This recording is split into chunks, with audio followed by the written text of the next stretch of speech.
Sus cámaras, por el amor de Dios.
Sus cámaras, por el amor de Dios.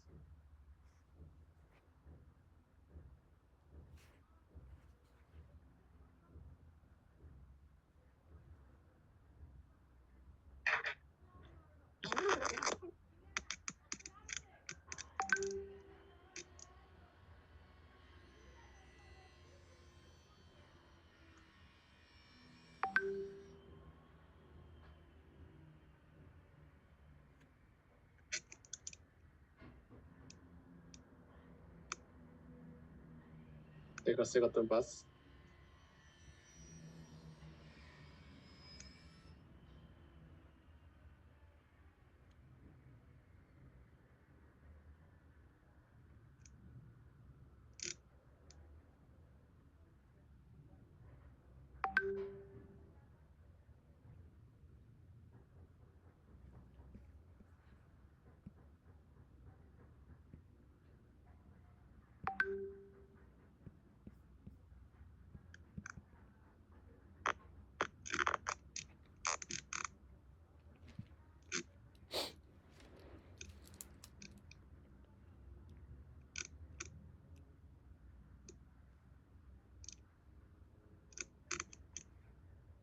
Estoy siendo jefe de grupo.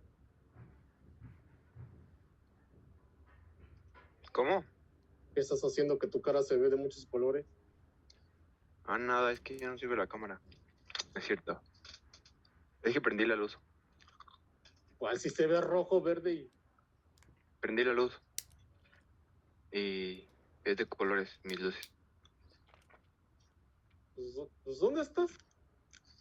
En la sala, donde siempre.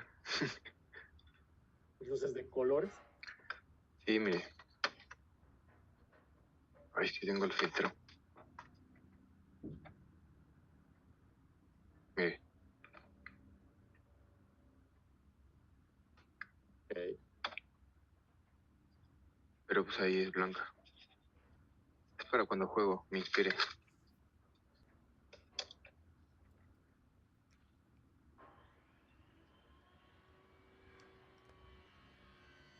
Mucho frío, Frida. Sí hace frío, profe.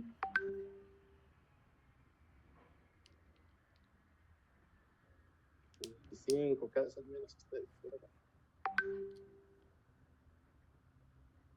Vamos a comenzar.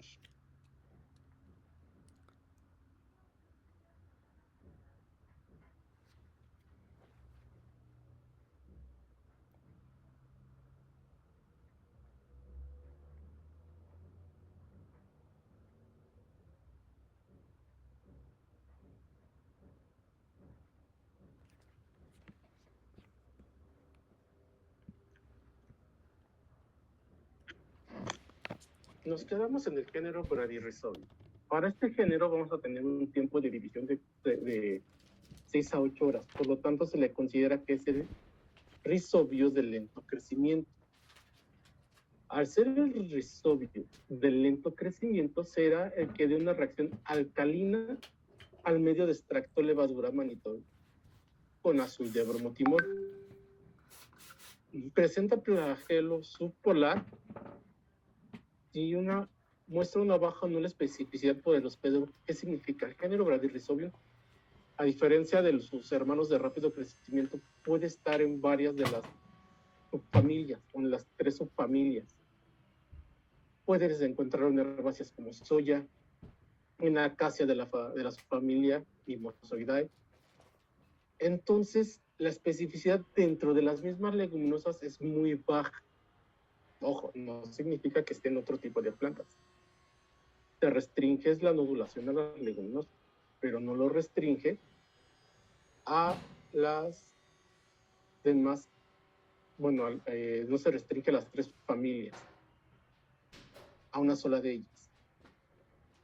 Crecen mejor en glicerol y en pentosas, pero el manitol es un buen sustrato para su crecimiento, solo que va a utilizarlo y producirá metabolitos alcalinos que alcalinizarán el medio de azul de bromotimol. El otro género es el género Rhizobium. Hablaremos de género Rhizobium, pero esas características son comunes para los demás, para los otros 4. Azo, meso, encífero, sino y al. Son de rápido crecimiento, flagelo espedítrico. Reacción ácida al azul de bromotimol. La placa se torna al amarillo. Alta especificidad por el hospedero, lo podemos ver en el género Rhizobium, que lo vimos en la clase pasada, que inclusive había biovariedades. Crecen en sacarosas, sí, pero les gusta más el manitol. Y además, al igual que Bradyrhizobium, necesitan de vitaminas y aminoácidos esenciales en el medio de cultivo. Por eso es que el medio de extracto levadura manitol lleva el extracto de levadura para que ellos obtengan esas vitaminas y esos aminoácidos. Esta placa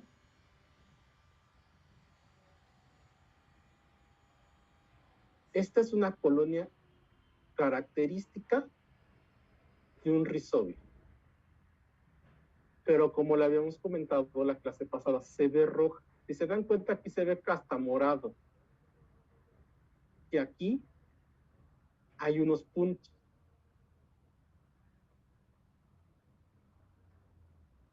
Todos esos puntos y esta coloración roja significa que es un primo aislamiento. Está mezclada con por lo menos otras 2 morfologías coloniales. Una muy roja y una que es como color crema. Está aquí. Si nosotros tomamos esa colonia y la pasamos a otra caja de YMA y a otra caja de YMA y así sucesivamente, esta colonia se va a hacer de color blanco transparente. Y cuando la pasemos al azul de bromotimol, me va a dar esta coloración amarilla. Pero vean, aquí esta colonia se ve diferente a esta. Esta tiene un centro amarillo más oscuro. Esta no lo tiene. Las de acá abajo ya están purificadas, se podría decir. Esta todavía sigue mezclada. Es el gran problema de los rhizobios. Es difícil tener una colonia pura, axénica, si no se tiene la destreza de hacerla estreptosada.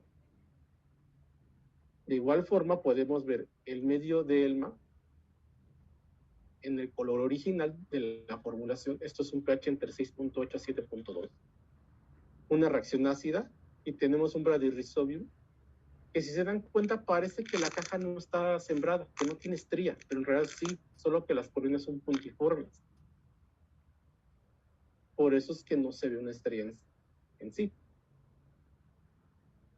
La simbiosis. La simbiosis se da con la culminación de un nódulo por parte de la planta y de una estructura conocida como bacteroide por parte del rizobio. Para que se dé esto hay una comunicación bidireccional. Básicamente se puede decir que la gran mayoría de las leguminosas van a tener nódulos determinados, siendo algunas de rápido crecimiento las que van a producir los nódulos indeterminados. Esos nódulos indeterminados podemos verlo en el trébol, el alfalfa, y los guisantes que vendrían siendo los chícharos. Pero ¿por qué yo no veo nódulos grandes? Siempre son nódulos como de medio centímetro. Porque como son plantas que son de cosecha de ciclo rápido, realmente no dejamos que sigan creciendo. En el caso de los tréboles, hay veces que ni siquiera forman un nódulo. Es tanta la nodulación de la raíz que la raíz se ve ancha. O sea, ya no se ve un nódulo diferenciado, sino que hay varios nódulos en una sola raíz, y una raíz que debería de ser de alrededor de 2 o 3 milímetros de grosor, tiene un grosor de alrededor de hasta medio, inclusive en algunas zonas de 1 centímetro. Pero es que están los nódulos, se les conoce en forma de rosario, uno detrás de otro. Ahí es donde sí podemos ver los nódulos indeterminados del trébol cuando pasa eso, pero aún así siguen siendo pequeños, de no más de 1 centímetro de grosor. ¿Cómo puede llevarse a cabo la infección y la formación del nódulo? Primero es a través de los pelos radiculares, en las raíces más jóvenes. Debe de haber una herida, grieta o lesión. Y la penetración de la raíz primordial y de esas raíces adventicias por parte del rizoma. A continuación vamos a desglosar paso a paso el mecanismo de infección. Tenemos esta primer diapositiva. A ver, Ana, pregúntale a tu salmón qué compuesto es este.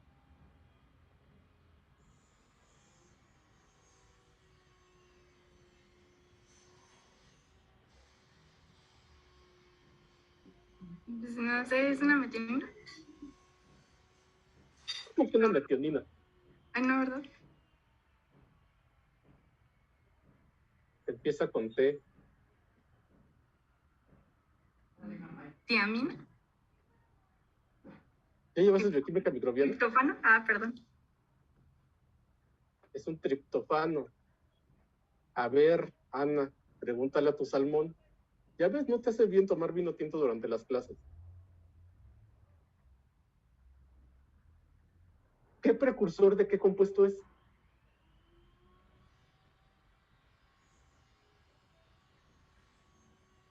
¿Cómo que de qué compuesto?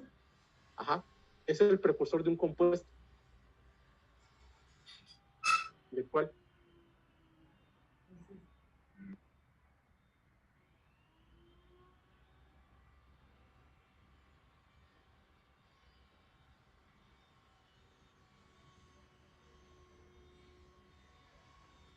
Natalio, a verle el chat.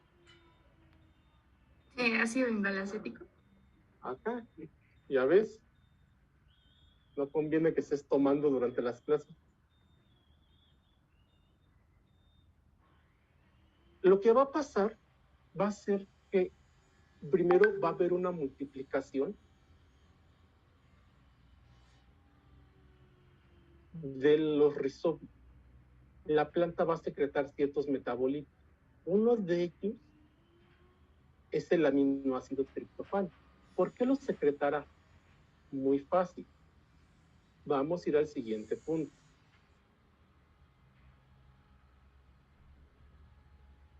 El triptofano es convertido en ácido indolacético. ¿Y qué pasa con el ácido indolacético y las raíces de las plantas? Ana. Sí, seguiré contigo hasta que respondas algo correctamente y no te estén soplando. Pues en este caso podría ser que Sería como un compuesto de las auxinas. Ajá. Y en este caso, las auxinas ayudan al crecimiento de la planta porque se encuentran en ambos extremos, Ok. tanto en la raíz como en el... eh, ah, ay, se me fue el nombre, perdón. Vas bien. Básicamente, este ácido indol acético lo que le va a decir a la planta es multiplica tu raíz, haz raíces adventicias, que es lo que estamos viendo en esta parte.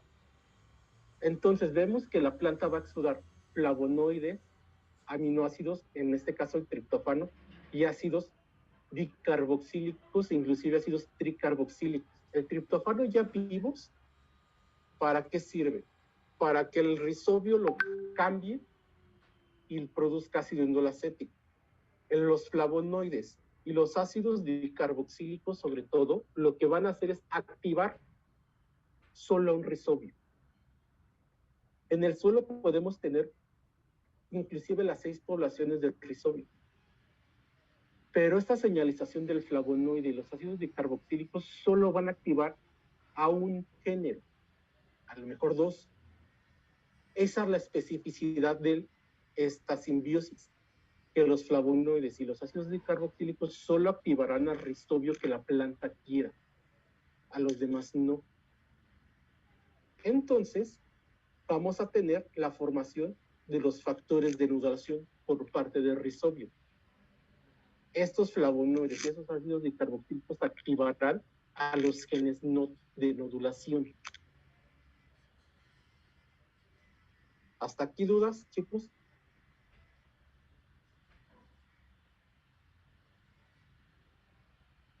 Entonces ya vimos la inducción de los flavonoides. Aquí.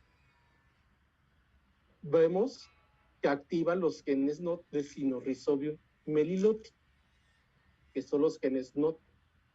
Estos genes NOT, aquí, de este lado, quedó el triptófano, ¿ok? Esto ya pasó. Se empezaron a formar las raíces adventicias. Estos factores NOT van a decirle a las raíces adventicias que se empiecen a curvar. Esto se le conoce como el callado del pastor o el tubo de infección, cordón de infección. Entonces, cuando se empieza a hacer esta como bucle en el pelo radicular, vamos a englobar a los rizobios que queden adentro. O sea, va a ser esto.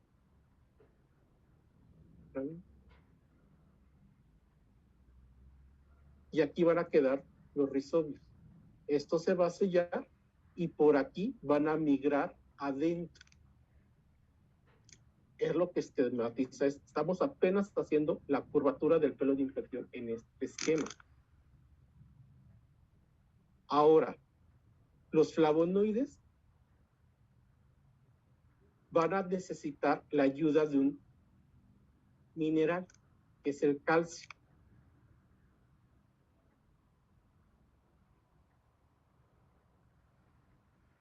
El calcio, ahorita vamos a verlo para qué sirve, pero vamos a ver que la adhesión de los rizobios se absorben o se pegan a ese callado de pastor cordón de infección o tubo de infección y van a quedar adentro. Y van a interactuar las lectinas de la pared celular de la leguminosa con ciertos componentes de la pared de los rizobios. Lo vamos a ver en la siguiente diapositiva.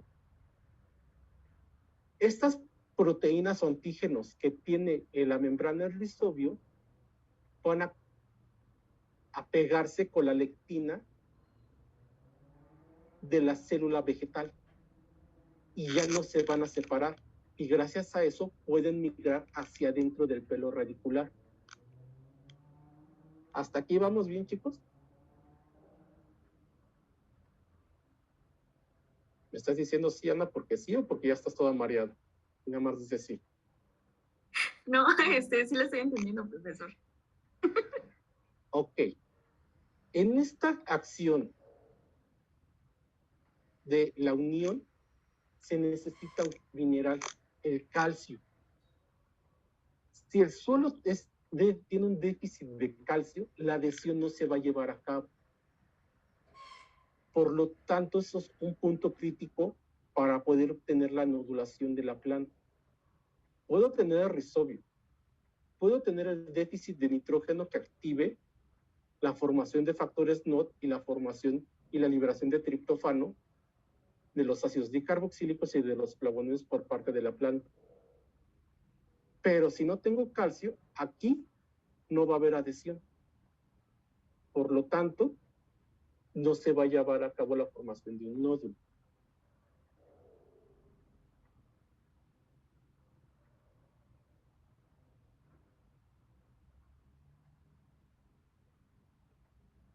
Recuerden que las células de las plantas muchas veces son multinucleadas. Entonces tenemos células tetraploides. ¿Qué significa eso? Que tienen más de un par de cromosomas.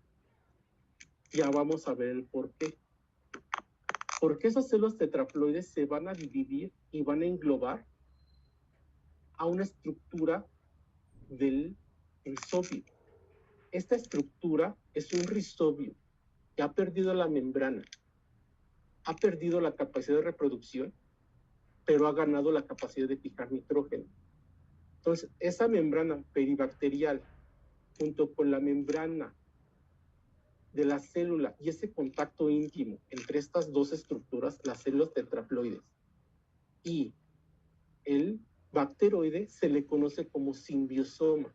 Es la unidad funcional que va a fijar el nitrógeno y va a realizar el intercambio de nutrientes. El simbiosoma es la unión estrecha entre la planta y el rizobio. Digamos que haciendo una analogía a las prácticas pasadas o los temas pasados, sería como el pelo de transferencia, es donde se lleva a cabo el intercambio de nutrientes. Solo que el pelo de transferencia en la sola avena era una estructura exclusivamente formada por el macrosimbionte. No, aquí el simbiosoma está formado por el bacteroide, que es el microsimbionte, y recordemos que perdió capacidad de dividirse ese rizobio, perdió membrana, ganó tamaño, se hizo muy grande, pleomórfico, y perdió la capacidad de dividirse. ¿Ok? Entonces, cuando tenemos la culminación de esta infección, vamos a obtener varios simbiosomas y la formación de un nódulo. Aquí se engloban todos los pasos, desde la elongación de los pelos, la formación del cordón de infección, la adhesión de los rizobios, la migración de los rizobios a través del cordón de infección, la formación de bacteroides y la culminación del simbiosoma. Todo está en esta diapositiva. ¿Dudas hasta aquí, chicos?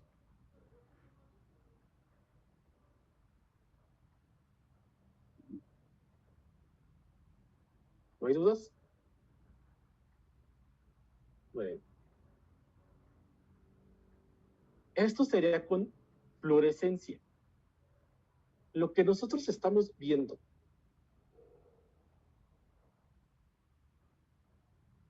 en esto que es como puntitos verdes, realmente son bacterias migrando a través del tubo de infección. Lo que estamos viendo aquí es cómo las está englobando para que posteriormente puedan migrar.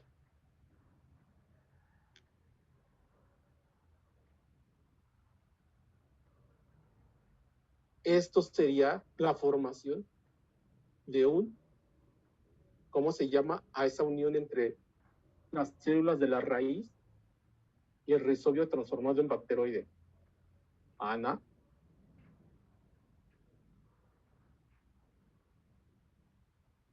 Pues no me acuerdo, ¿sí es el meristemo? No.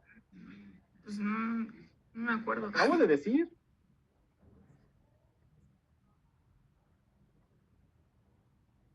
Cada vez me deprimo más. Empieza con S.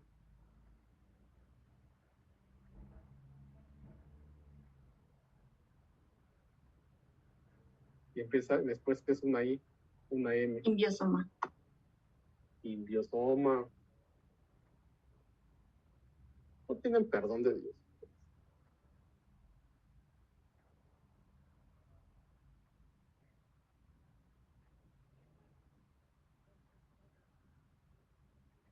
Y vamos a tener en ese nódulo varias zonas, siendo un nódulo determinado aquel que en la zona 1 y meristemo apical no está activo, ya no puede o pierde la capacidad de división celular y no puede crecer. De ahí vamos a tener varias zonas que van a ser zonas de prefijación, interzona, zona 3 o de fijación, y zona 4 son, digamos que la zona más vieja. Aquí se lleva a cabo, y esto sería un ejemplo de cada uno de los simbiosomas y pequeñitos. ¿Ok? Ana.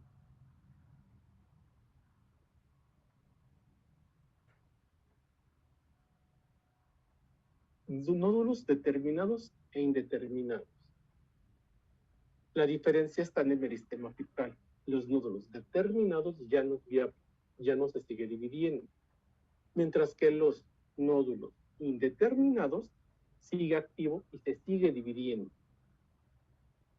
¿Ok? ¿Dudas hasta aquí? Ana.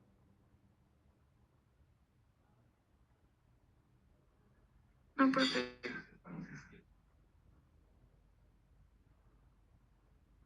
La culminación es un nódulo maduro. Se ven de este color. Si yo los corto a la mitad, vamos a ver que son de color rojo por parte de la hemoglobina, que ya debieron de haber visto en el laboratorio. Esta es una microfotografía electrónica donde la imagen de la izquierda, con la letra B minúscula, es un bacteroide. Lo blanco que está alrededor de él es esta membrana, más bien esa pared de celular por parte de la raíz, de las células de la raíz, y se ve un simbiosoma. En la parte de la derecha podemos ver, no tengo aquí señalizado el aumento, pero a ver, si yo les digo que esta fotografía está tomada a seco fuerte, a 400x o 400 aumentos, ¿de qué tamaño son los bacteroides? Ana.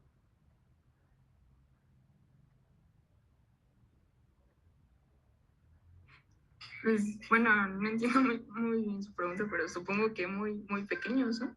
No, ¿a qué aumento ves las bacterias? O sea, ¿cómo? Ajá, ¿a qué aumento en el microscopio ves las bacterias? En 1 gramo.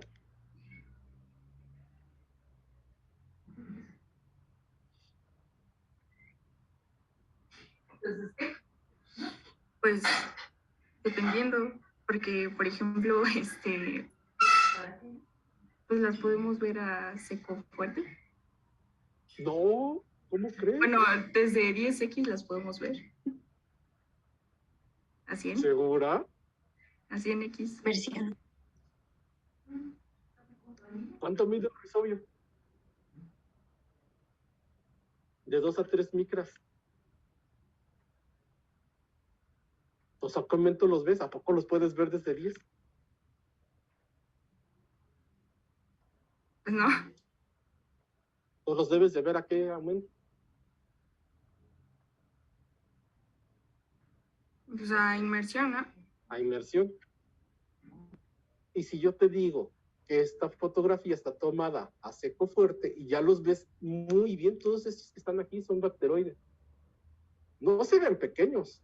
Se ven A ver, bastante. sí, ya, perdón, ya lo entendí. Pero sí, se me fue la onda, perdón. Discúlpeme, entonces, lo blanco son los bacteroides. ¿O es lo de adentro? Es lo de adentro.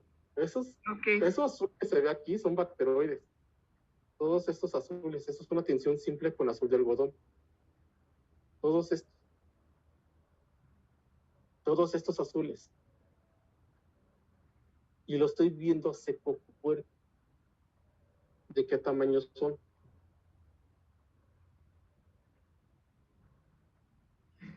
Pues más grandes. Muy grandes. Mayor a 10 micras, tal vez. Pueden ser de 10, 20, inclusive 40 micrómetros. Aumentan de 10 a 40, puede ser hasta 40 veces el tamaño de un un rizobio como en forma de bacteria. Todo depende de qué género estamos hablando. Hay bacterias inclusive más pequeños que pueden ir del índole de 5, 2 micras, si son apenas se están formando. Pero por lo general son de 10 a 20 mil. 40 son muy grandes.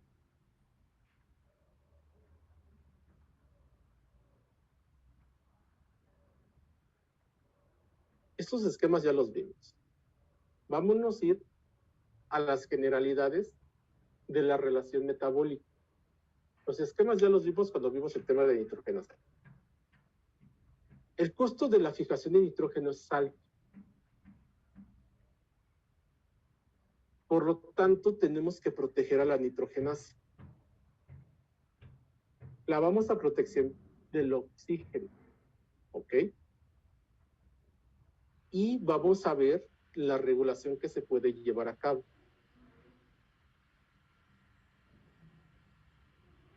Si lo vemos desde el punto de vista económico de la planta le va a ceder una tercera parte del ATP formado al rizobio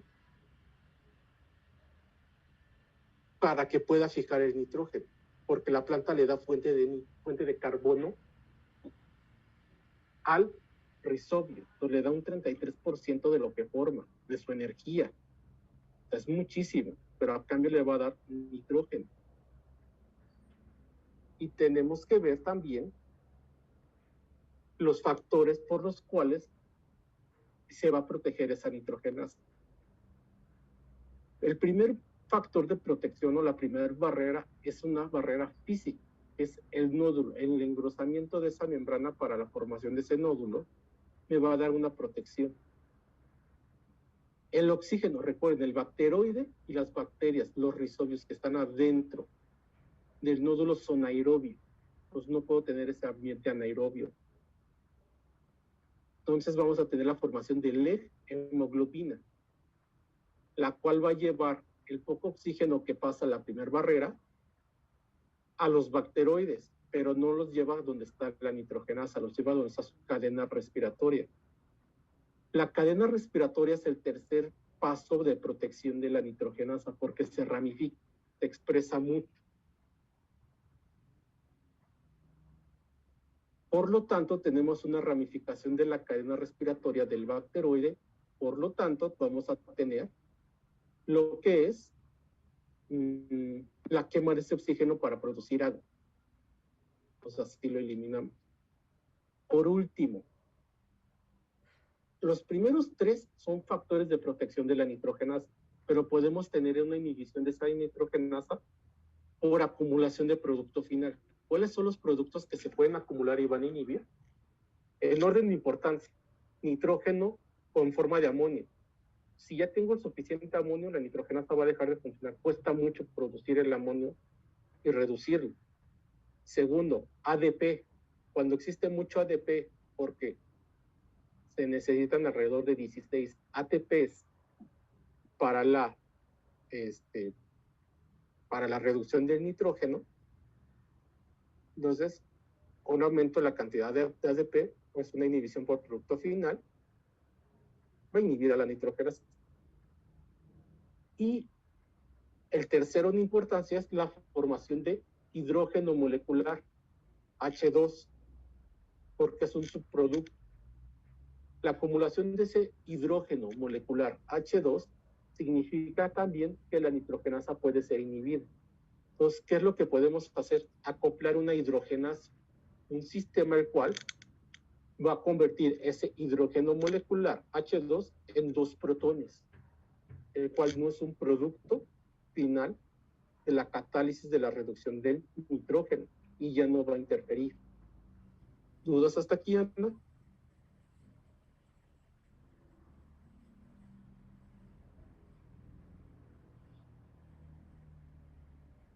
Hablemos de los genes no.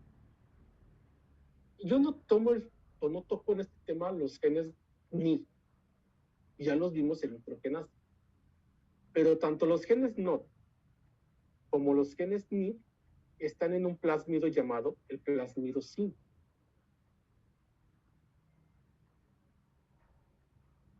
Aquí hay algo bien importante. Desde el punto de vista de dónde se encuentra el plásmido, sí podemos tener dos grandes variantes. Bradyrhizobia y azorhizobia lo tienen en el cromosoma o genóforo. Está insertado. Mientras que los demás géneros lo tienen en un plásmido. Si el plásmido es inhibido o pierde alguno de los factores de modulación o de fijación del plásmido, no es viable. Y aparte, los genes reguladores, tanto de la nodulación y la fijación, pueden actuar sobre este plasmidocina, inhibiendo la producción de flavonas,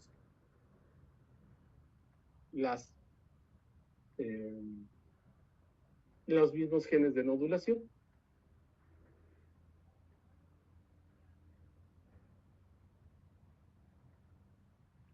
Podemos tener también factores físicos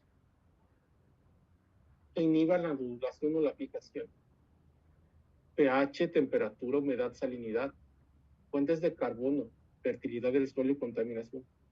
Y aquí es algo bien interesante. Altos niveles de contaminación, pesticidas sobre todo, pueden inhibir la nodulación. Suelos ricos en nutrientes van a inhibir la nodulación, porque el nitrógeno va a estar disponible. Entonces, ¿para qué rayos quiero un nódulo? Un déficit de calcio va a inhibir la nodulación. ¿Cómo se puede dar ese déficit? Por un pH ácido o muy alcalino en el suelo. Calcio y magnesio se lixivian a manto freático por pH bajos y aumenta la toxicidad en plantas por aluminio. Mientras que en un pH alcalino, el calcio se va a inmovilizar en un compuesto que ya vimos llamado fosfato tricálcico. Entonces, por lo general, el rango de fijación y sobre todo aquí de nodulación de las plantas se debe llevar a cabo en un pH casi neutro. Y si recuerdan, la gran mayoría de leguminosas crecen en pHs neutros, sobre todo las de consumo humano. Todo va ligado. Son mesófilos. Entonces, si el suelo es anegado y se inunda, se van a morir. Y también tenemos que la materia orgánica y ciertas arcillas pueden proteger a los rizobios y a las poblaciones del suelo contra cambios de temperatura. ¿Dudas hasta aquí, chicos?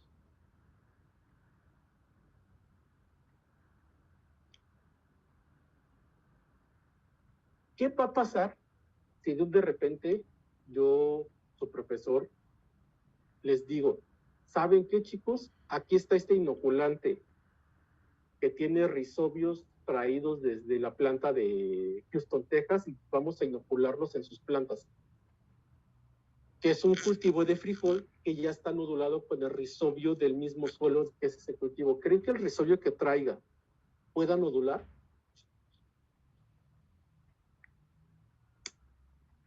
A nada.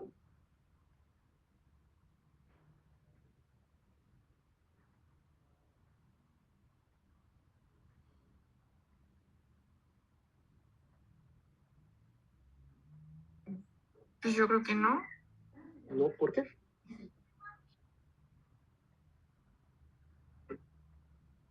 A nada.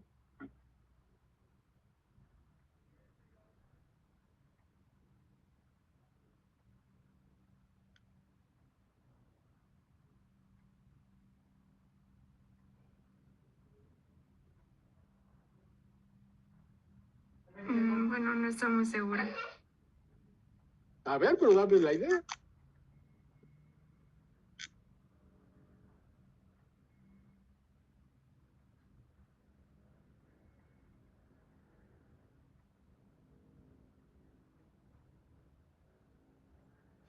Pues puede ser porque está en pH muy ácido. No. Aquí estamos viendo una población contra otra.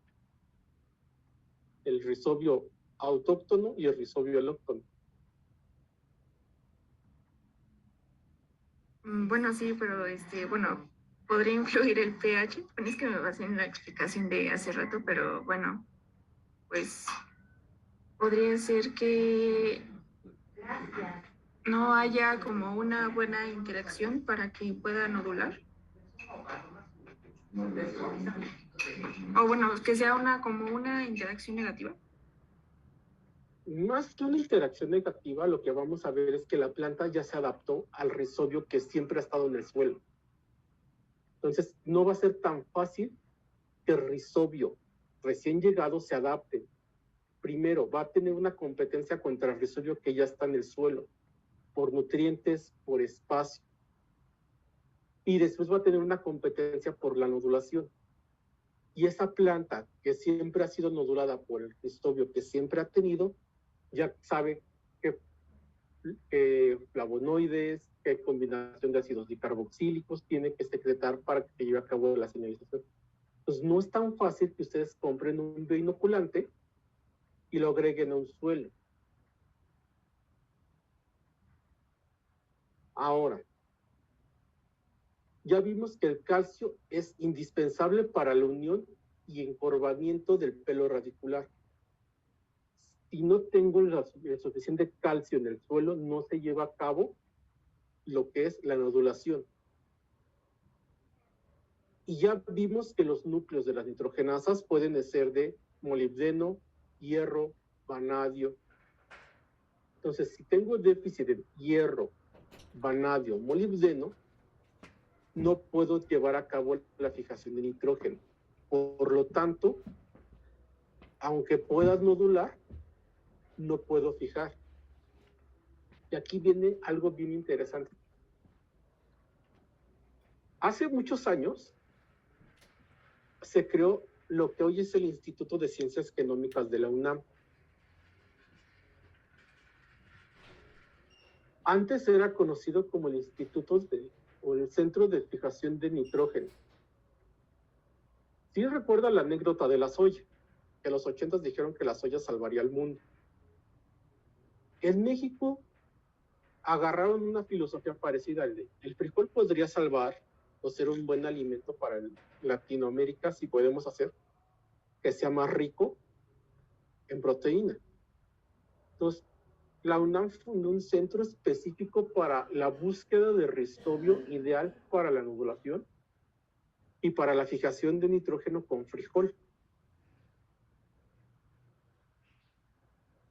Era el Instituto de Fijación de Nitrógeno de la UNAM. Lo estudiaron por más de 15 años y se dieron cuenta de una cosa.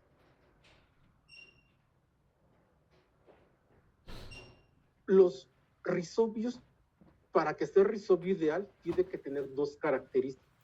Ser muy buen nodulante, o sea, que produzca muchos nódulos, y ser buen fijador. Hay rizobios que son muy buenos nodulando, o sea, producen muchísimos nódulos, pero son muy malos fijadores. Y hay rizobios que pueden producir pequeños nódulos, muy poquitos, pero son muy buenos fijadores y su tasa de fijación de nitrógeno es mejor que la del rizobio que crea muchos nódulos. Entonces, se fundó un instituto. Por más de 20 años hicieron pruebas y al final su conclusión fue: el frijol con los rizobios no me sirve, porque los rizobios del frijol son muy buenos nodulantes, pero son muy malos fijadores. Entonces, ¿por qué? Porque hay muchos factores a tener en cuenta: concentración de iones, concentraciones de nitrógeno en el suelo, abonos del suelo, y todo eso para que se lleve a cabo una nodulación.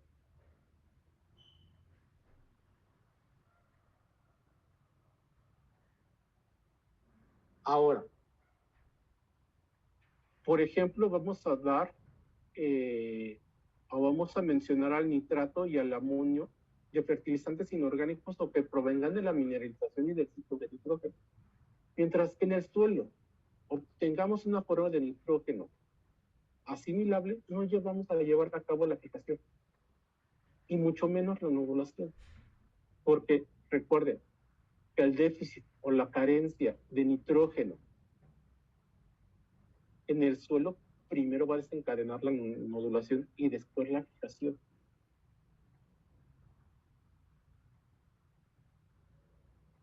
Por ejemplo, en términos generales, 40 miligramos de nitrógeno como amonio por cada kilogramo de suelo no inhiben a la nitrogenasa, pero 100 miligramos sí lo inhiben.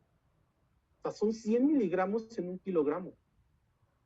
Es muy poquito, pero es lo suficiente para decir, hay nitrógeno. No hay que fijar. Vamos a perder más energía fijando que el nitrógeno que vamos a producir no es viable el asunto. Eso se le conoce como economía celular. La naturaleza no es tonta. De igual forma, concentraciones de nitratos inhiben. Solo que los nitratos van a inhibir a nivel de la formación del cordón de infección. Porque van a, hasta cierto punto, no encontrando hacia ciencia cierta el mecanismo, pero inhibe la formación del pelo radicular con encorvamiento por una acción sobre el ácido indolacético. Y también los nitritos pueden inactivar la hemoglobina. O sea, todo está hecho para que la nitrogenasa deje de funcionar o la nodulación deje de ser viable. ¿Dudas hasta aquí, chicos?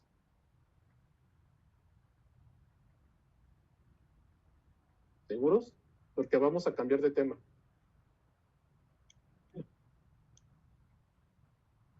Sus cámaras. Por amor de Dios. Bueno, tenemos 1 hora. Vamos a tratar de terminar de ver Franquia. Es el tema de hoy.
¿Qué pasó, Alan?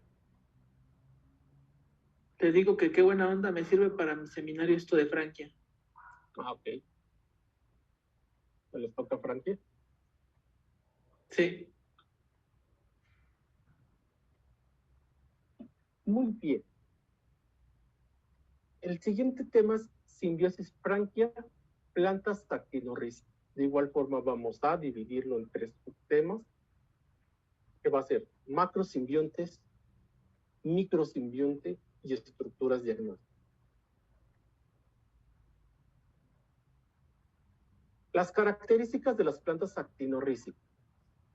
220 especies en 25 géneros aproximadamente. Son plantas leñosas, son árboles. Solo hay uno que otro arbusto. O sea, ya no hay plantas herbáceas como en la simbiosis pasada. Son presentes en todos los continentes. Y algo bien importante, son resistentes a distintos grados de salinidad y pH. Por eso se pueden ocupar para la recuperación de suelos erosionados. Son de crecimiento rápido y se desarrollan en suelos con escasa o nula fertilidad. Entonces, vamos a ver que son arbustos y árboles, pero solo hay una planta herbácea, que me fue la onda. Lo que solo hay es una planta herbácea, son árboles y arbustos. Se les considera desde el punto de vista de las plantas como organismos pioneros. digamos que no solo erosionado, tenemos microorganismos pioneros. Ya hemos hablado de las cianobacterias, de los fijadores asimbióticos de nitrógeno, pero una vez que hay la suficiente, digamos, materia orgánica para sustentar la vida vegetal, los primeros árboles que van a reproducir o van a estar en ese ambiente son los actinorrícicos. Y promueven la sucesión vegetal en suelos muy contaminados o suelos muy perturbados.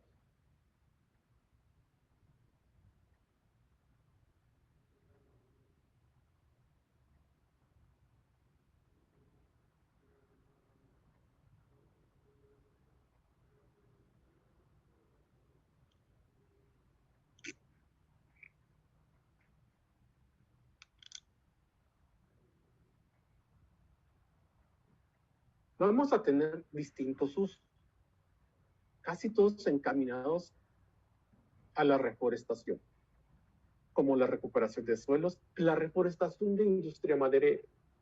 ¿Alguien sabe cómo se le conoce a la zona donde se talan árboles de forma legal?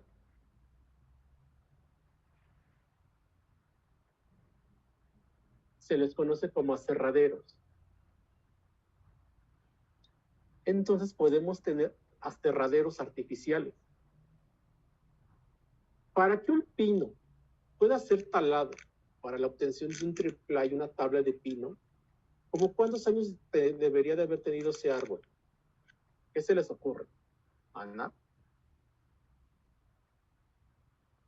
Pues bueno, de eso no estoy muy segura, pero sí he escuchado, o sea, así como de la tala de los pinos, por ejemplo, de los de Navidad, que los tienen que cortar de un lado específico para que puedan volver a crecer. Pero ¿cuánto tiempo para que puedan ser talados? Como de Por 15 a 20 años. 15 a 20 años, no. Todo 20, 15, te estás acercando, pero digamos que el límite mínimo son 20 años. Los pinos de Navidad deben de ser talados con una edad de 5 años. El pino que ustedes van a ir a por él en estas vacaciones decembrinas, en realidad fue sembrado como por el 2016.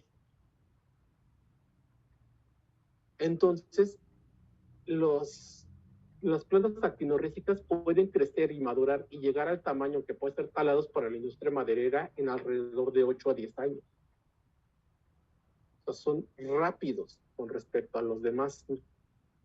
Entonces es más factible sembrar árboles de este tipo que pinos para la obtención de madera.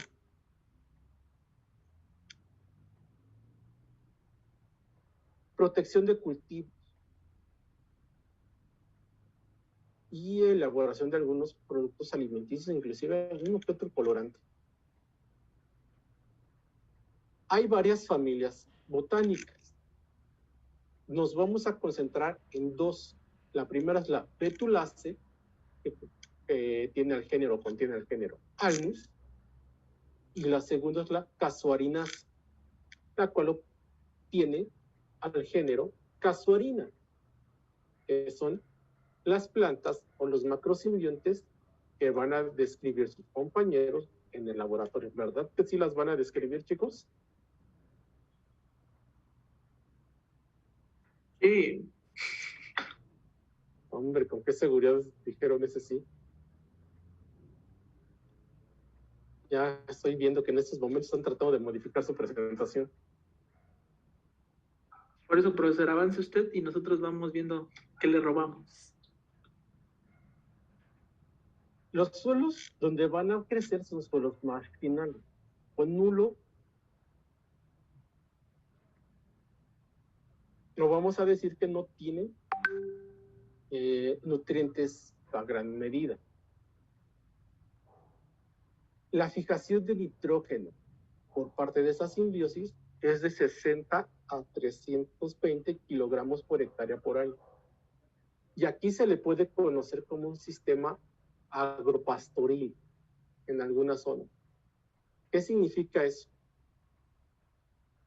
que las hojas que caen de estos árboles pueden ser ocupadas como abono para que podamos obtener algún tipo de planta como forraje para la alimentación de ganado, o inclusive hay ganado y ciertas plantas actinorísticas que se las puede comer el ganado.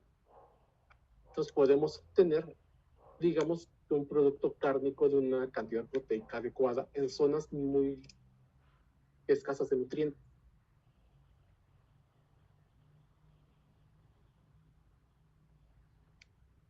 Ahorita vamos a ver eso de cómo es que protegen a los cultivos. Esto que está aquí no es una variedad de Alnus, no. El género es Alnus, especie Acuminata. Es el botánico que la describe, cómo son sus hojas, cómo es su tronco, cómo son sus, su tipo de raíz, estróbilos, flores, el que hace la taxonomía y describe la planta. Entonces, Alnus acuminata es endémica de México. Aquí es donde se produce más esta especie. Se le conoce como elite, palo águila, aile. Es el principal árbol mexicano para la reforestación de esta y con esta simbiosis. ¿A qué me refiero? En México podemos sembrar para reforestar con aile, con casuarinas, que son de Australia, que son los dos ejemplos que vamos a ver. En la próxima clase vamos a ver los pinos y los cipreses, que también son muy ocupados. Pero hablando de plantas actinorrísticas nativas, Alnus es la primera y por excelencia la que se utiliza en la recuperación de suelos aquí en México. Mírica es otra planta nativa, pero Mírica no digamos que tiene tanto interés en la reforestación. Hay un interés muy importante en ella, pero en el área de la investigación, porque es un reservorio de franjas.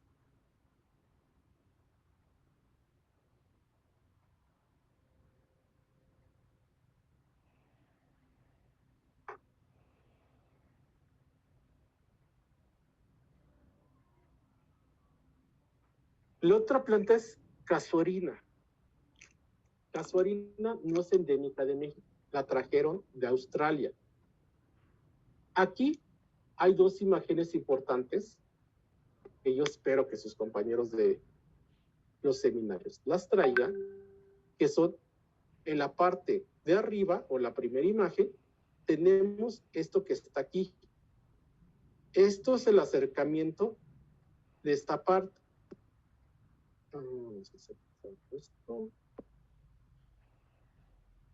Esto que está aquí.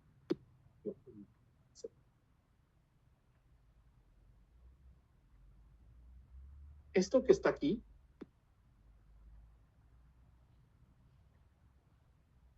se le conoce, se le llama como rama fotosintética. Si se dan cuenta, en medio hay como unas zonas, unas rayitas hacia la horizontal de color como amarillo, no son verdes. Si yo rompo la rama fotosintética por esa articulación que tiene la rama fotosintética, me voy a quedar de un lado con las hojas. Las hojas son piquitos.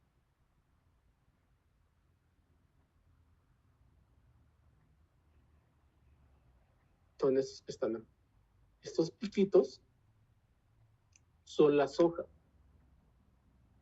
El número de hojas es de carácter taxonómico. La otra imagen de relevancia es esto de aquí.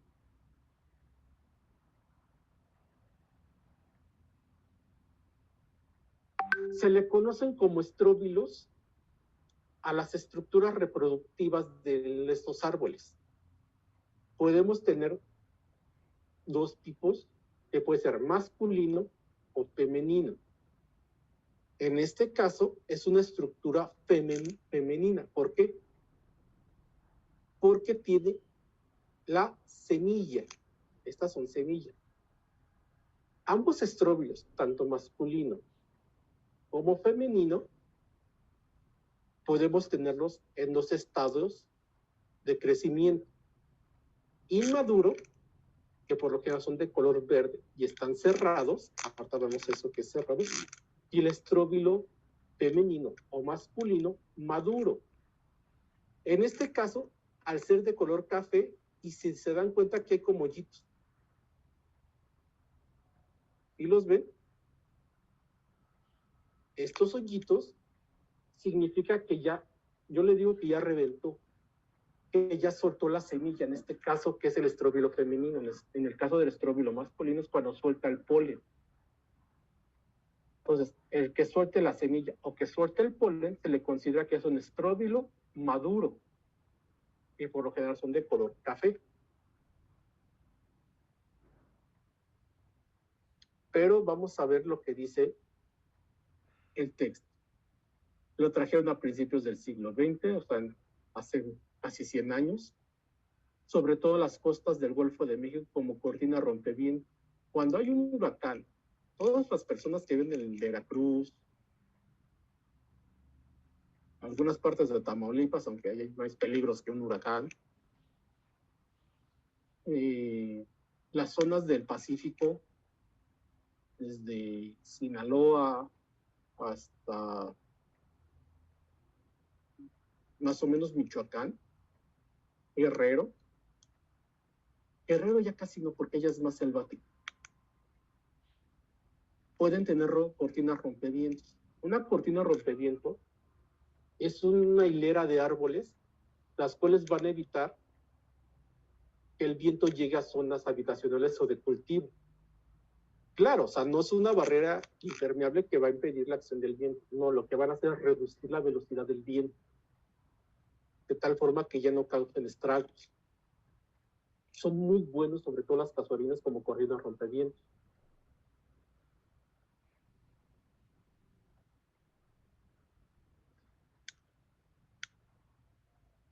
Estos son algunos ejemplos, sobre todo de almus, que pueden utilizarse para la recuperación de suelos. ¿Qué significa esto? Ya vimos, por ejemplo, que las aglutininas, como el caso de Azotobacter, que crece alginato, puede hacer que el suelo se aglomere. La adición de materia orgánica, que la fracción mineral del suelo se aglomere. Pero esas fracciones aglomeradas siguen estando dispersas. No hay nada que las ancle y se pueden ir por acción del viento o acción de la lluvia. Las raíces de almus son muy buenas anclando la fracción mineral y orgánica al suelo. ¿Por qué? Porque al tener esas raíces tan ramificadas, evitan la erosión eloica y hídrica. Por lo tanto, conservan suelos erosionados. Ya no se erosionan tan fácilmente gracias a la raíz de este algo. Y esos son ejemplos de Costa Rica, Nepal, Colombia, con almus en general, en Japón y en Sudamérica.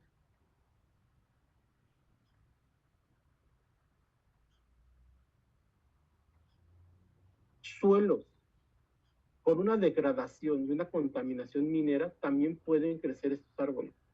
Ya les cuesta trabajo, pero logran crecer. Entonces, Salvador, ¿por qué tienes 4 cejas?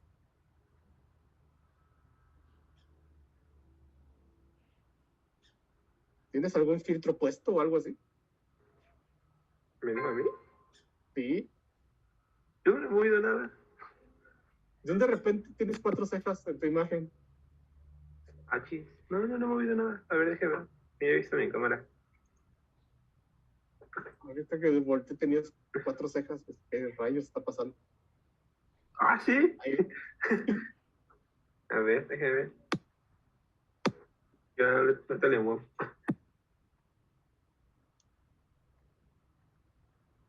Entonces, vamos a ver que también son muy buenos para este tipo de suelos. Pero, digamos que esas hojas, sobre todo, casuarina no es para sistema agropastoril, que es algo. Las hojas de algo sí se las puede comer el ganado, las de casuarina no. Ya no van a servir para la producción de carne o de ganado, porque lo que van a hacer es acumular esos desechos.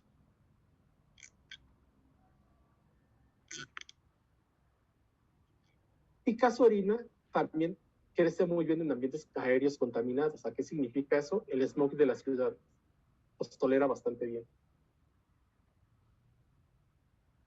Estas dos imágenes es lo que se le conoce como la estabilización de dunas o terrenos costeros, que es lo que hablamos de las cortinas rompevientos.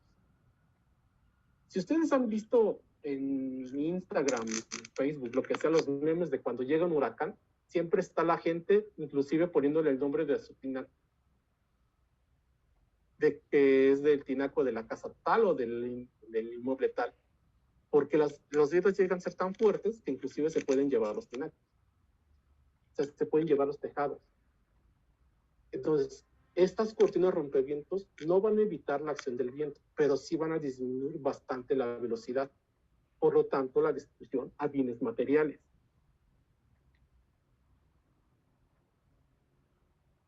Por ejemplo, digamos que esto es un terreno de cultivo.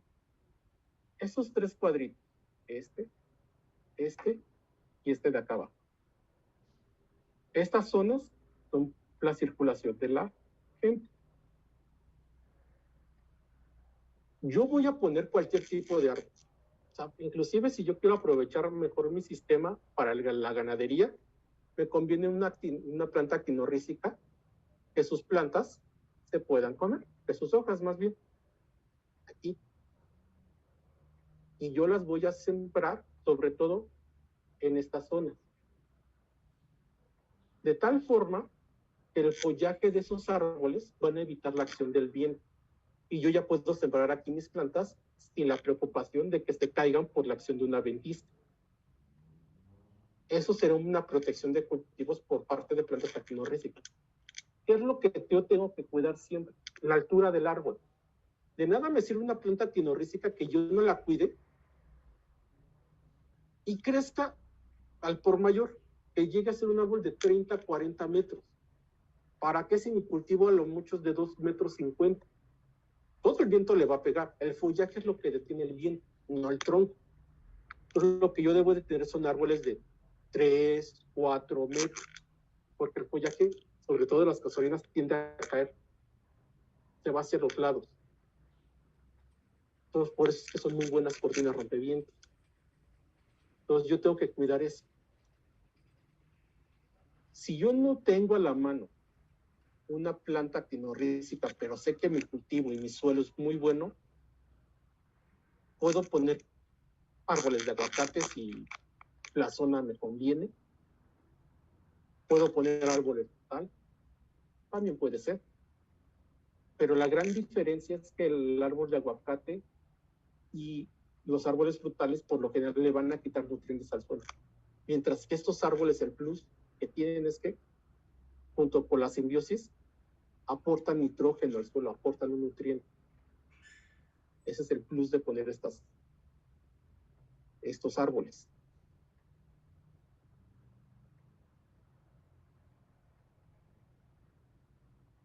Nírica alnus y las casuarinas también son muy buenos para madera, talar y obtener materia prima para la construcción de muebles, materia prima para la industria del papel, porque crecen rápido. Siempre y cuando tenga un buen estudio y un buen, digamos, control de cuántos árboles talo, cuántos árboles siembro, puedo rehabilitar suelos degradados. Inclusive puedo sostenerme con la acción de una aserradera.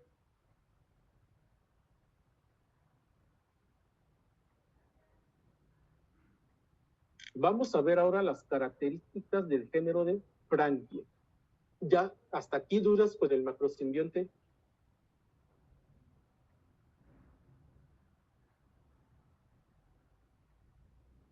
¿No hay dudas?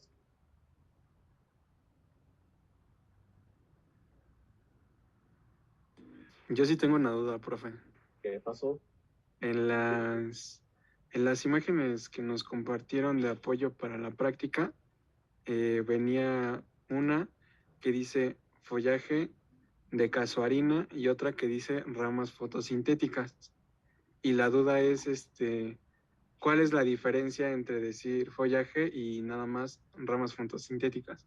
Porque las La imágenes rama, ven casi lo mismo. la rama fotosintética debe de hacer alusión a una sola acícula, a un solo tubito. El follaje es el conjunto de ramas, o sea, ya está algo más grande. No sé si me explico. Pues sí. Ok, y entonces, lo que había comentado ¿cómo se dice? De las ramas fotosintéticas, es de que las hojas no hacen fotosíntesis, sino que son las ramas Ajá. las que sí lo pueden hacer. Ajá. Y las hojitas son las pequeñitas, ¿no? Que habíamos visto, puntiagudas. Así es. Ok, muchas gracias, profe. ¿Alguna otra duda?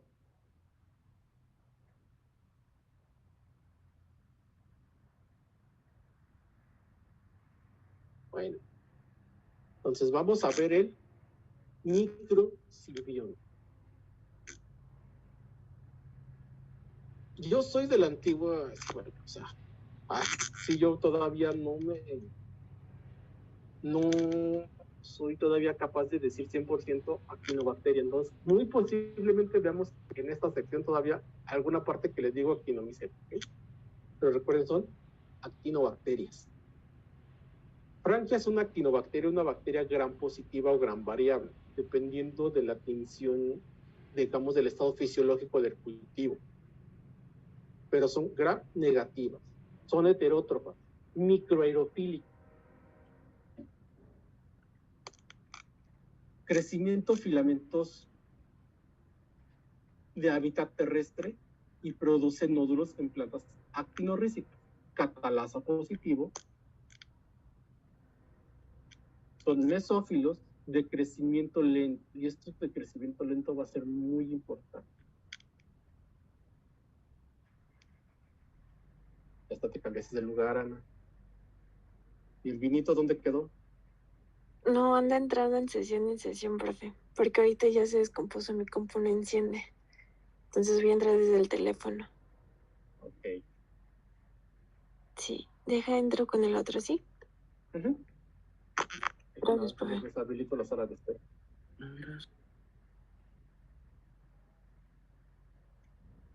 Para que entre. ¿Cómo queda el vino? Pues es que ya terminé de comer, profe.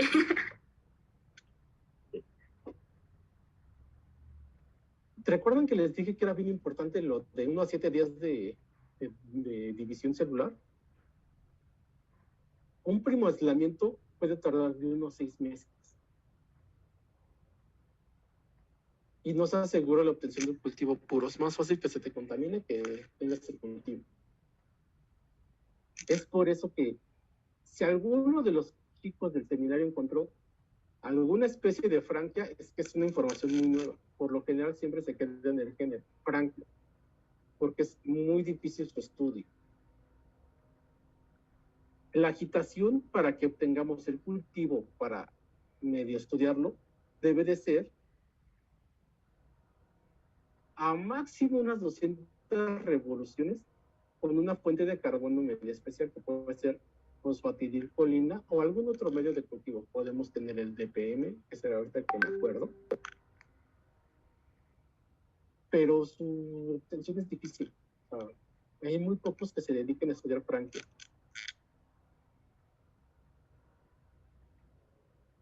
Son del orden de los actinomycetales, son bacterias, ya no son hongos. Y se caracterizan estas bacterias por tener una estructura reproductiva que se llama esporangios multiloculares. Ya veremos en qué parte se encuentran. Entonces vemos que son de las bacterias de los actinomycetales. de las bacterias que la harán positiva, filamentosas con esporangios. ¿Ya todo el mundo entró?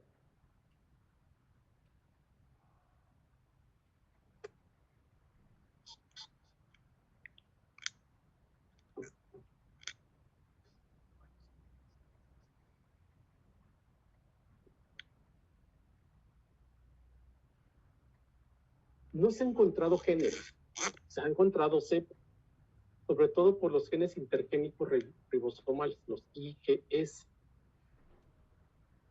Pero en realidad podemos tener dos tipos de franquias. Esto se puede complicar un poquito más. ¿Se acuerdan de Mírica en los macrosimbiontes? Que les dije que también era endémico de México, pero era muy importante y era un reservorio de franquias. ¿Por qué? Porque se ha encontrado que es el reservorio de muchas cepas de franquia. Entonces, para estudiar franquia, se coge sobre todo Mírica como modelo de estudio del macrosimbionte, porque podemos obtener varios tipos. Los tipos que podemos ver, o las cepas que podemos ver, se pueden clasificar en dos tipos, el A y el B. El A son aerobias, pueden utilizar carbohidratos como fuente de carbono, pero una vez que las saco del hospedero y las pongo a crecer en un medio de cultivo, y a ver, ¿con quién vamos? Adivinen con quién, a qué le voy a preguntar. Ana. Tu Cari. ¿Qué son los postulados de Koch?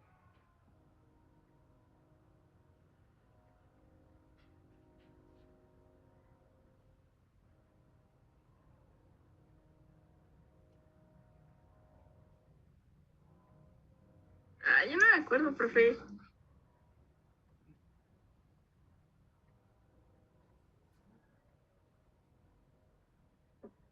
A ver quién se acuerda de los postulados de Koch. Ya lo había mencionado otra vez, que era cuando, por ejemplo, un organismo presenta una enfermedad, pues en dicho organismo tú puedes aislar el agente causal de esa enfermedad y si lo inoculas en otro, pues debe de presentar los mismos síntomas o algo así, ¿no? Ok. Solo hay una anotación.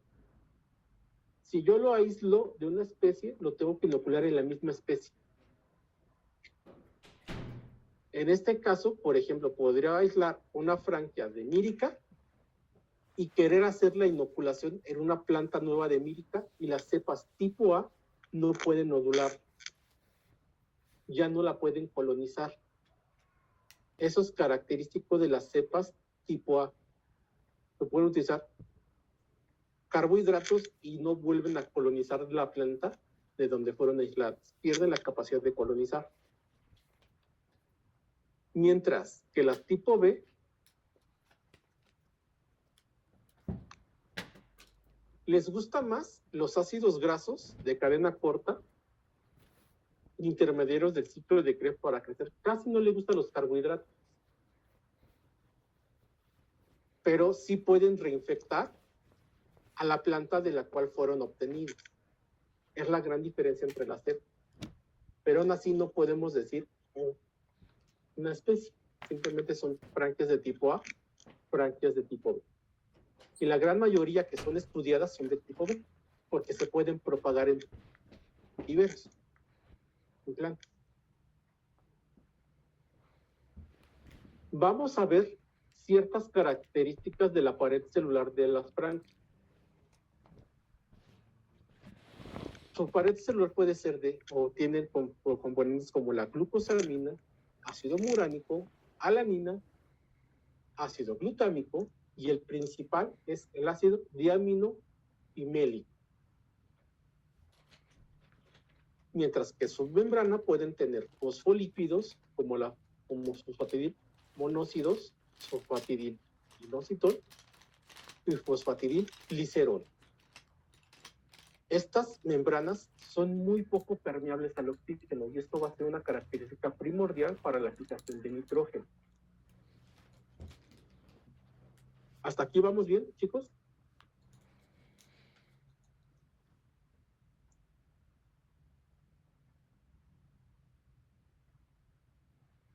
vamos a tener tres tipos de células. Los filamentos, y de estos filamentos vamos a obtener vesículas y esporangios. ¿Ok? En estas fotos vamos a ejemplificar esos tres tipos de células. Tenemos filamentos, que en estas fotos son todos estos, vamos a tener el color, con todos estos. Aquí se ven mejor. Estos son filamentos. ¿Ok?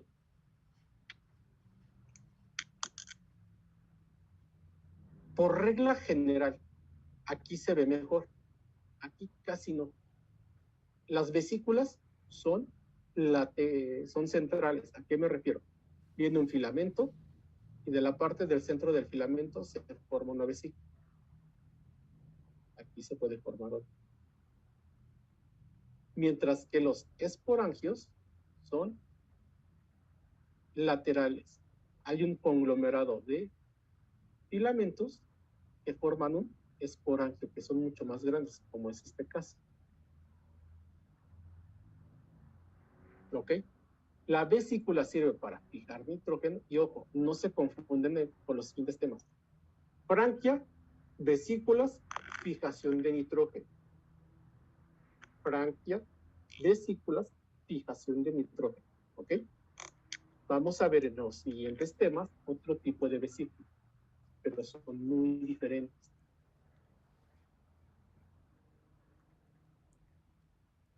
Esta sería con inmunofluorescencia y aquí se puede apreciar todavía mejor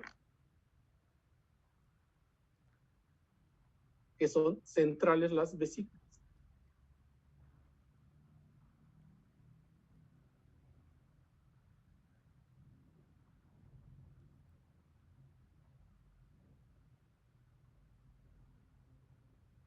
Ahora, las capas de las vesículas de Frank pueden tener hasta 7 capas.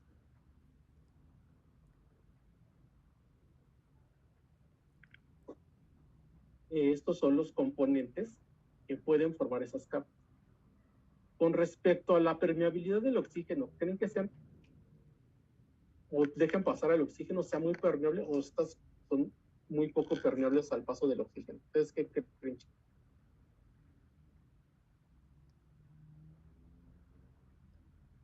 A ver, Ana.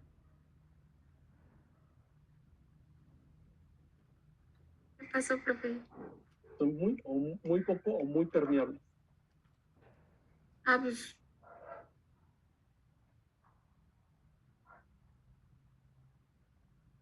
son poco permeables, ¿no? Son poco permeables, muy bien. Esta es la segunda barrera física al paso del oxígeno. La primera es la formación del nódulo, que vamos a ver a continuación. Es una primera barrera física. Todo el nódulo para la fijación de nitrógeno es una barrera física. La vesícula es la segunda barrera física. Son hasta 7 capas de estos compuestos. Es muy poco permeable al oxígeno.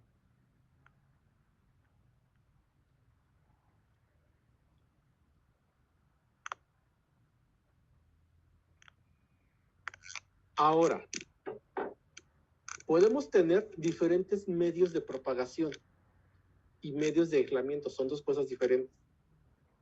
Pero por lo general podemos utilizar medio VAP y el medio IMOD, que básicamente son medios ricos con algún sustrato bien exótico como fuente de carbono. Pueden ser propionatos, acetatos, twin, intermedios del ciclo de Krebs. Los tenemos que suplementar con extractos de levaduras, peptones, pero estas casi no son fuentes de carbono. Estas son fuentes de vitaminas, oligoelementos. Y por lo general son líquidos, son medios líquidos. Es muy difícil aislarlos en medios sólidos. Es más difícil que en medio sólido se seque a que obtengas un aislamiento o la suficiente biomasa como para hacer un pase. Ahora, hasta aquí ya terminamos de ver las generalidades del microsimbionte. ¿Dudas, chicos?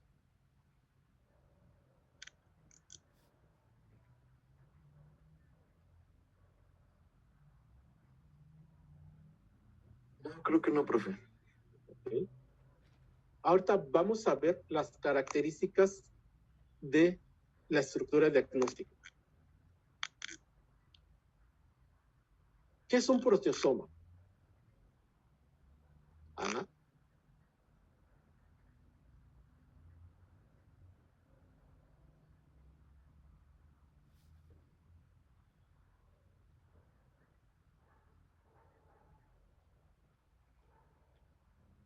Podría ser que sería una especie que interactúa con los protozoarios. ¿Cómo? No entendí nada de lo que dijiste.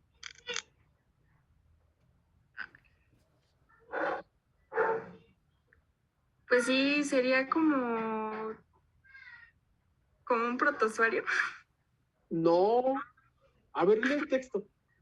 Léelo en voz alta. A ver. Entre las diferentes proteínas que libera Franke al medio circundante destacan los complejos proteínicos multicatalínicos de alto peso molecular o proteosomas. A ver, palabras claras. Proteínas. Esas proteínas hacen la catálisis de algo. Si soy una proteína y degrado algo, ¿cuál es mi nombre general en la bioquímica? Soy una ¿qué? Empiezan con E. Enzimas. Una enzima. Los protozomas son enzimas o un conjunto de enzimas rodeadas por una membrana lipídica o fosfolipídica que son secretadas al medio.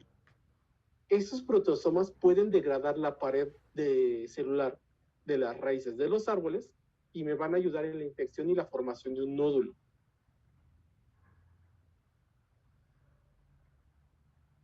¿Ok? Por eso también podrían participar en la colonización de la planta actinorreciclada, porque pueden degradar o despolimerizar las paredes de las células del macrosimbionte.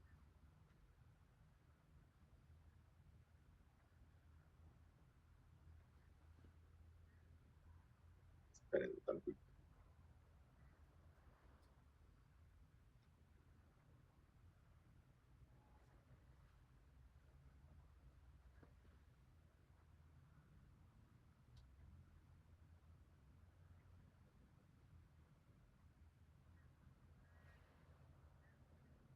Esto lo vemos en la próxima clase.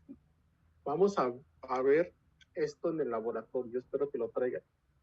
Pero todo mundo de una vez vaya pensando en esto. Si son de lento crecimiento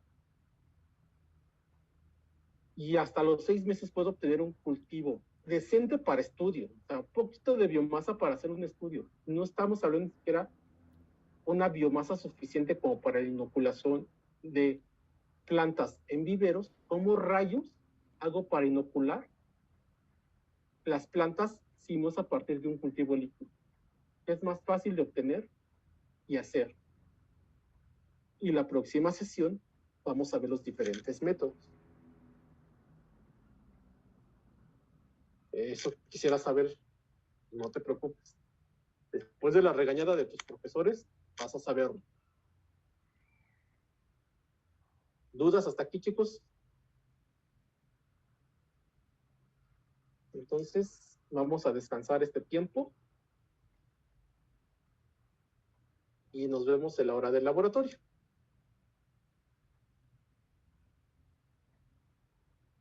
Siempre váyanse lo más fácil. Gracias, profe. Esta respuesta es muy simple, es muy fácil. Siempre no se vayan a hacer cosas bien exóticas. Nos vemos en la hora del laboratorio.